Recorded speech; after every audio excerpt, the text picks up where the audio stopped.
मैं कम आइए। नमस्ते मैडम। नमस्ते नमस्ते नमस्ते नमस्ते। बैठिए बैठिए। Thank you sir. रंजना, हाँ आपका नाम का अर्थ क्या है? रंजना का सर, रंजना का मीन्स एंटरटेन करना, यानी दूसरों का मनोरंजन, दूसरों को खुशियाँ देना सर। तो घर में खुशी हुई थी आपका जन्म हुआ था जब? Yes sir. ये नाम आपके दादाजी ने रखा है या पिताजी ने? सर सभी ने रखा है। सभी ने मिलके रखा है। हाँ। रंजना, आपने बीए किया था हिंडौन सिटी से, हाँ sir. Agrasen girls college, geography, political science और इंग्लिश लिटरेचर में। Yes sir. और फिर आपने एमए किया ज्योग्राफी में। Yes sir. एमए करने के बाद आपने नेट भी कर लिया था यस सर। और अभी आप स्कूल लेक्चरर हैं। Yes sir. भूगोल में क्या विशेष रुचि है कैसे? Yes sir. शुरू से ही? Yes. या फिर आपने एमए किया था तो कोई प्रशासनिक सेवा के हिसाब, जैसे आईएएस के लिए आपने सोचा हो, आरएस के लिए सोचा हो, या फिर आपको स्कूल या कॉलेज में ही जाना था? नहीं, मुझे प्रशासनिक सेवा में जाना था सर। प्रशासनिक सेवा में, इसलिए ज्योग्राफी लिया। Yes, स्कोरिंग सब्जेक्ट इसलिए। Yes sir. आपने नेट भी कर रखा है और अभी कॉलेज की वैकेंसी भी आई हुई है। Yes sir. पहले भी आपने दिया होगा? हाँ सर, इंटरव्यू दिया, कॉलेज लेक्चर का मैंने। कॉलेज लेक्चर इंटरव्यू दिया था। Yes, sir. अब मान लीजिए आपका कॉलेज में हो जाता है और इधर से आपका अच्छी सेवा में होता है, आरएस में, स्टेट सर्विस या एसडीएम, आरपीएस, तहसीलदार, Yes, sir. बीडीओ, क्या पसंद करेंगे आप? सर मैं आरएस में जाना पसंद करूंगा। आरएस में जाना पसंद कर रही हो, मतलब आपको प्रशासन में ही जाना है? हाँ सर, शुरू से मेरा ये लक्ष्य रहा है सर। शुरू से ही लक्ष्य रहा है। प्रशासनिक तो सेवा में आपका ये लक्ष्य कैसे मतलब दृढ़ रहा कि आप इतनी अच्छी स्कूल की सेवा में से भी आज मेहनत कर रही हो?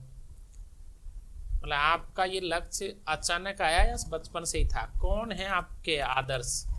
सर ये कॉलेज टाइम से ही मैंने, मेरे दादाजी ने इस चीज़ के लिए भी इंस्पायर किया सर। जब भी अच्छा। आरएस आईएएस एग्जाम का रिजल्ट आता मतलब तो आप आईएएस आरएस में किसी न किसी व्यक्ति से तो प्रभावित रहे होंगे? Yes sir. किससे? सर मुझे इंस्पायर तो मेरे दादाजी ने किया है। जब भी अच्छा। टॉपर्स लड़कियों की फोटो आती थी, फोटो आते थे हाँ, तो वो भी भी बोलते थे कि तू भी इंटेलिजेंट है, तू बन सकते आरएस, हाँ, परिवार हाँ, का नाम रोशन कर सकते, समाज का। अच्छा। इसके बाद मेरे अंकल आरएस बने थे। अच्छा अच्छा। इस लक्ष्य की और भी मैं प्रेरित हुई तो सर। फिर आपने तो पूरा घर परिवार ने तय कर लिया कि सब कोई बनना है? Yes, sir. अच्छा अच्छा। ज्योग्राफी में अपनी जो ये कर्क रेखा है, भारत के कितने स्टेटों से गुजरती है? सर कर्क रेखा भारत के लगभग मध्य भाग से गुजरती है और 8 राज्यों से गुजरती है सर। 8 राज्यों से। इसमें महाराष्ट्र भी आता है क्या? नहीं सर, महाराष्ट्र नहीं आता सर। महाराष्ट्र नहीं आता। राजस्थान का जो मानसून है Yes, sir. 2 भागों में से आता है, 2 तरफ से, बंगाली खाड़ी से भी आता है और अरब सागर से भी आता है। Yes, sir. सबसे पहले जो हमारा मानसून आता है लास्ट जून के महीने के आसपास, ये अरब सागर से आता है या बंगाली खाड़ी से आता है? सर ये बंगाल की खाड़ी से आता है। और अरावली हमारी जो पहाड़ियां Yes, sir. हैं, ये हमारे राज्य के लिए लाभदायक ज्यादा है या मानसून की दृष्टि से हानिकारक है? सर लाभदायक भी है, लेकिन मानसून दृष्टि से हानिकारक है सर। लाभ क्या क्या लाभ मिलता है हमें अरावली से? सर पहला लाभ तो ये है कि सर अनेक खनिजों की प्राप्ति होती है इससे, जस्ता, तांबा, सीसा, और इसके अलावा सर वन्य जीव का भी आश्रय स्थल है, अनेक नदियों का भी उद्गम स्थल है सर ये। जेनेरिक मेडिसिन्स के बारे में कुछ बताएंगे? क्या होती हैं जेनेरिक मेडिसिन्स? आजकल बहुत चल रहा है। सॉरी मैडम, मुझे पता नहीं इसके बारे में। कोई बात नहीं। इसरो का नाम सुना होगा। इसरो की नींव किसने रखी थी? चलिए कोई बात नहीं। महिलाओं के लिए या बालिकाओं के लिए टीचर जॉब को एक सिक्योर जॉब माना जाता है, ऐसा क्यों?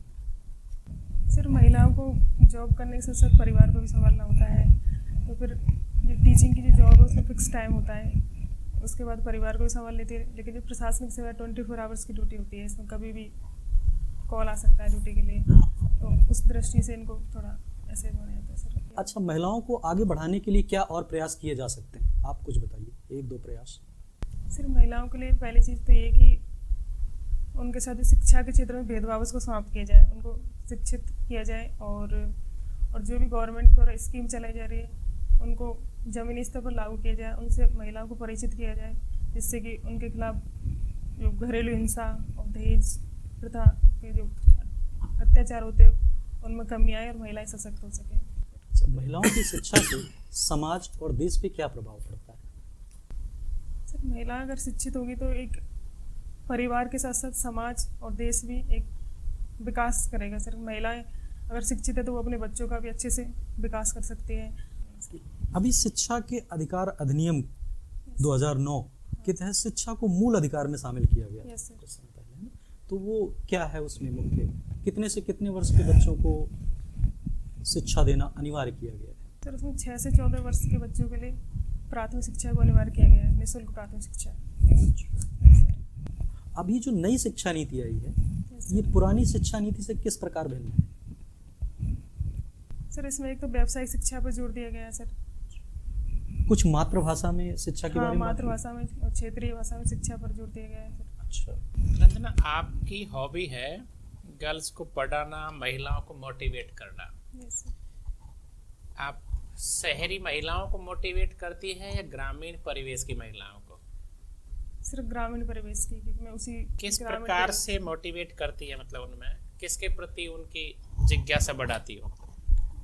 जागृत किस फील्ड में करना चाहती हो आप महिलाओं को? मैं उनको सर, मैं जिस क्षेत्र से आती हूँ ग्रामीण क्षेत्र है जहाँ पर मैं जॉब कर रही हूँ सर। तो मैंने पिछले 4 साल में काफ़ी सारी समस्याएं देखी महिलाओं की, जैसे स्कूलिंग के बाद उनको मतलब पढ़ाई नहीं कराई जाती है शिक्षा, या फिर उनको बीच में स्कूल छोड़ने के लिए मजबूर किया जाता है, उनको बहुत सारी जिम्मेदारी दे दी जाती है। तो मैंने सर लड़कियों को मोटिवेट करने का एक टारगेट रखा है सर के 12th के बाद उनको आगे की एजुकेशन के लिए प्रेरित करती हूँ सर। ग्रामीण परिवेश में कहा जाता है कि लड़की तो पराये घर की मानी जा रही है, यस हम पढ़ाएंगे, स्कूल में जाएंगे, शहर में भेजेंगे, पता नहीं क्या भविष्य रहेगा। तो इसी प्रकार से अपने पेरेंट्स उनको चाहते हैं कि 10वीं पास कर लो, फिर उनका सबसे बड़ा पेरेंट्स ये समझते हैं कि हमारा जो दायित्व है वो एक अच्छी शादी कर दें। Yes sir. आप उनकी शादी का महत्व ज्यादा समझाती हो या फिर उनके कैरियर के बारे में समझाती हो? सर मैं कैरियर के बारे में कैरियर के बारे में समझाती हूँ। समझाती है। तो आपने कुछ लड़कियों को गोद लिया है, गरीब लड़कियों को जिनको पढ़ाया हो? यस सर, मैंने पिछले 3 साल में जो लड़कियां वहाँ से पास आउट हुई है उनको सर मैं आगे पढ़ने के लिए प्रेरित करती हूँ, उनके लिए गाइड वगैरह नोट। लड़कियों को पुरस्कार भी मिलता है स्कूलों में? Yes sir. कौन सा पुरस्कार मिलता है? गार्गी पुरस्कार मिलता है सर। 2.5 लाख से आप अधिक जैसे एसडीएम बन जाती हो यस सर। तो सबसे पहले जो आपकी हॉबी है, हॉबी तो आप रखोगी, यस सर। और क्या जोड़ना चाहती हो आप? सरकार अच्छी सुविधाएं क्या दे बच्चियों को?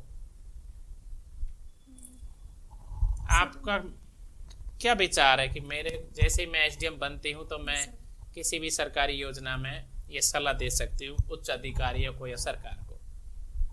सर मैंने जिस फील्ड में जहाँ पर कार्य किया है पिछले 4 साल में मैंने काफ़ी सारी समस्याएं देखी हैं।